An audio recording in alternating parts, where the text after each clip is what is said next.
देवा एक पागल आदमी था, इसलिए न तो वह किसी से बात करता था और न ही किसी की मदद करता था। दरअसल बचपन में ही देवा की बड़ी माँ और बड़े पापा ने उसकी जमीन जायदाद हड़पने के लिए उसे एक कमरे में जंजीरों से बांध कर रखा था, क्योंकि इस दुनिया में देवा का अपना कहने वाला कोई नहीं था। इसलिए उसके बड़े पापा दिन में सिर्फ एक बार ही उसे खाना देते थे। उसी एक वक्त के खाने को खाकर देवा पूरा दिन रोते हुए बिताता था। जब भी कोई देवा के कमरे के पास से गुजरता तो वह छोटी सी झेड़ी से जोर जोर से मदद की गुहार लगाता, लेकिन कोई भी उसकी मदद नहीं करता था। धीरे धीरे समय बीत गया और देवा बड़ा हो गया, लेकिन बड़ा होने के बाद भी वह मदद की भीख मांगता रहा। एक दिन एक रेलवे कर्मचारी एक गाय को भगा रहा था, तभी उसने किसी के चिल्लाने की आवाज सुनी। वह तुरंत अपनी ड्यूटी खत्म कर उस घर के पास पहुंचा और देवा को वहां से बचा लिया। फिर उस रेलवे कर्मचारी ने देवा की देखभाल के लिए उसे एक जेल में छोड़ दिया। उसी दिन से देवा वहीं जेल में काम करने लगा और हर रात उसी रेलवे कर्मचारी के घर जाकर सोता था। लेकिन कुछ ही दिनों बाद गाँव की एक नटखट लड़की पार्वती को देवा से प्यार होने लगा, मगर पार्वती को देवा के अतीत के बारे में कुछ भी पता नहीं था, इसलिए उसकी सहेलियां उसे देवा से प्यार करने से मना करती थी। अब पार्वती देवा के बारे में कुछ जाने बिना ही उससे प्यार करने लगी थी, इसलिए जब भी देवा ट्रेन से आता जाता था तब पार्वती सिर्फ एक बार उससे बात करने की कोशिश करती थी। लेकिन तभी रेलवे ट्रैक पर एक गाय के आने से ट्रेन के ड्राइवर को अचानक ब्रेक लगाना पड़ता है, जिससे उसी वक्त पार्वती देवा से टकरा जाती है। देवा तुरंत पार्वती को जमीन पर धकेल देता है और खुद पागलों की तरह खड़ा रह जाता है। जमीन पर गिरी हुई पार्वती देवा के इस बर्ताव से बहुत उदास हो जाती है। फिर भी देवा को मनाने के लिए वह अगले दिन फिर से उसके पास जाती है और उसके पास बैठकर उसे समझाने की कोशिश करती है। लेकिन देवा तो एक सन की आदमी था, इसीलिए वह उसी वक्त पार्वती को गालियां देकर भगा देता है। धीरे धीरे पार्वती देवा को देखते ही डरने लगी थी। पार्वती की सहेली उसकी मदद करने के लिए देवा के रास्ते में कुछ पैसे फेंक देती है, ताकि पार्वती को देवा से बात करने का मौका मिल जाए। जैसे ही देवा पैसे देखता है वह उन्हें उठा लेता है। इसी मौके का फायदा उठाकर पार्वती देवा से बात करने की कोशिश करती है, लेकिन देवा उसे देखते ही पैसे फेंक देता है। तब पार्वती देवा को अपने वश में करने के लिए एक तांत्रिक के पास जाती है। तांत्रिक उसे एक नींबू देता है और कहता है कि इसे रास्ते में रख देना। पार्वती नींबू को रास्ते पर रख देती है, लेकिन जैसे ही देवा वहां आता है उसकी जगह कोई और व्यक्ति उस नींबू पर चढ़ जाता है। इस तरह पार्वती की यह चाल भी नाकाम हो जाती है। अब पार्वती देवा को मनाने के लिए आखिरी बार एक स्वादिष्ट खाने का टिफिन बॉक्स देवा के दोस्त को देती है। देवा का दोस्त वह टिफिन बॉक्स देवा को देते हुए कहता है, मेरी खातिर तू यह खाना ले ले, ये खाना तुझे पार्वती ने दिया है। देवा यह सुनकर टिफिन बॉक्स तो ले लेता है, लेकिन जैसे ही वह जेल के पास पहुंचता है वह उस टिफिन बॉक्स को कूड़े में फेंक देता है। उसी समय दूर खड़ी पार्वती यह सब देख लेती है। वह उदास होकर वापस जाती है और वही टिफिन बॉक्स अपने साथ ले लेती है। दरअसल पार्वती की माँ कई सालों से जेल में थी, इसलिए पार्वती अपनी माँ को अपने हाथों से बना हुआ खाना खिलाना चाहती थी। लेकिन जब भी वह जेल में खाना देने आती थी, जेल के अधिकारी उसे अंदर जाने से मना कर देते थे, क्योंकि जेल के नियमों के अनुसार बाहर का खाना अंदर ले जाना मना था। इसीलिए अगले दिन पार्वती ने एक योजना बनाई। वह बुर्का पहनकर जेल के अंदर जाने की कोशिश करती है, लेकिन अधिकारी उसे पकड़ लेते हैं और फिर से अंदर जाने से रोक देते हैं। उसी वक्त उसके सामने से होकर देवा जेल के अंदर चला जाता है। यह देखकर पार्वती अधिकारी से पूछती है, वह आदमी ऐसे ही जेल के अंदर कैसे चला गया? अधिकारी जवाब देते हैं, वह यहाँ काम करता है, इसलिए उसे अंदर जाने की अनुमति है। यह सुनकर पार्वती को एक उपाय सूझता है। वह सोचती है कि देवा के जरिए ही अपनी माँ तक खाना पहुँचाया जा सकता है, इसलिए वह रोज देवा का पीछा करने लगती है और धीरे धीरे उससे प्यार करने की कोशिश भी करती है। लेकिन देवा एक मानसिक रूप से अस्थिर आदमी था, इसलिए वह पार्वती की ओर देखता तक नहीं था। आखिरकार पार्वती ने ठान लिया कि वह जेल के बाहर ही देवा के आने का इंतजार करेगी। कई घंटों तक इंतजार करने के बाद जैसे ही देवा जेल से बाहर आता है, पार्वती उसे रोककर कहती है, मैं जेल के अंदर नहीं जा सकती,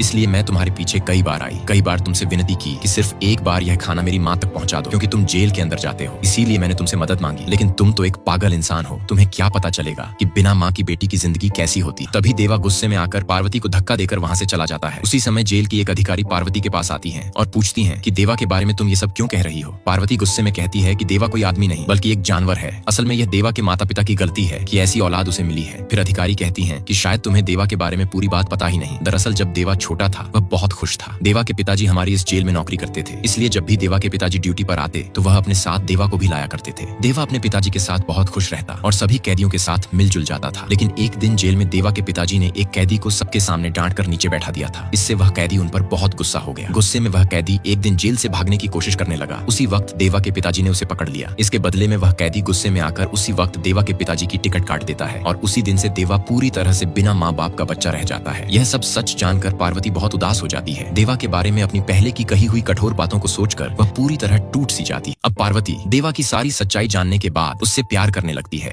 इसलिए जब देवा ट्रेन में जा रहा होता है तब पार्वती उसे भगवान का प्रसाद देती है। लेकिन देवा तो एक सनकी आदमी था, इसलिए वह पार्वती से प्रसाद नहीं लेता। यह देखकर पार्वती गुस्से में आकर उसके पास बैठे देवा के दोस्त को प्रसाद दे देती है और फिर अपनी सहेलियों को भी दे देती है। इसी बीच रास्ते में कुछ शरारती लड़के देवा पर पत्थर फेंक देते हैं, जिससे देवा को हल्की सी चोट लग जाती है। यह देखकर पार्वती से रहा नहीं जाता। वह तुरंत देवा के पास जाकर उसकी मदद करने की कोशिश करती है, लेकिन देवा उसे वहां से जाने के लिए कहता है। तब पार्वती गुस्से में देवा को डांटते हुए अपनी साड़ी का एक टुकड़ा फाड़कर देवा के माथे पर बांध देती है। उसी पल देवा की हालत थोड़ी सुधर जाती है। पार्वती फिर चुपचाप वहां से चली जाती है, लेकिन देवा को उसके इस मदद से अंदर ही अंदर सुकून महसूस होता है। है। कुछ समय बाद जब ट्रेन चल रही होती है, पार्वती देवा की चोट को देखने की कोशिश करती है। तब देवा मुस्कुराकर कहता है कि अब उसकी चोट ठीक हो गई है। देवा की यह अच्छी बात सुनकर पार्वती पहली बार थोड़ा खुश हो जाती है और अपनी सहेली को यह बात बताती है। उसकी सहेली कहती है, हाँ, ये सब तेरे ही कारण हुआ है। इसी बीच देवा की जेल में कुछ गुंडे एक कैदी को बहुत बुरी तरह से पीट देते हैं। असल में वह कैदी पहले एक राक्षस था। कुछ साल पहले उसने कुछ लोगों की टिकट काट दी थी और उनका पैसा एक पेड़ के नीचे छुपा दिया था। अब वे गुंडे उसी पैसे को लेने आए थे, लेकिन तभी वहाँ देवा पहुंच जाता है। वह सबको पीटकर वहाँ से भगा देता है। देवा की इस मदद से वह कैदी भावुक होकर अपनी माँ के पास जाकर रोते हुए कहता है, देवा की वजह से आज मैं जिंदा बच पाया। अब पार्वती देवा को देखने के लिए बहुत खुश होकर ट्रेन में आती है। देवा को देखकर वह थोड़ी खुश हो जाती है, लेकिन तभी पार्वती की दोस्त उसे कुछ पैसे देती है ताकि वह वे पैसे वकील को दे सके। पार्वती पैसे को अपने झोले में रखती है, फिर कुछ फल निकालकर अपनी दोस्तों को देती है और फिर देवा को देने के लिए चल पड़ती है।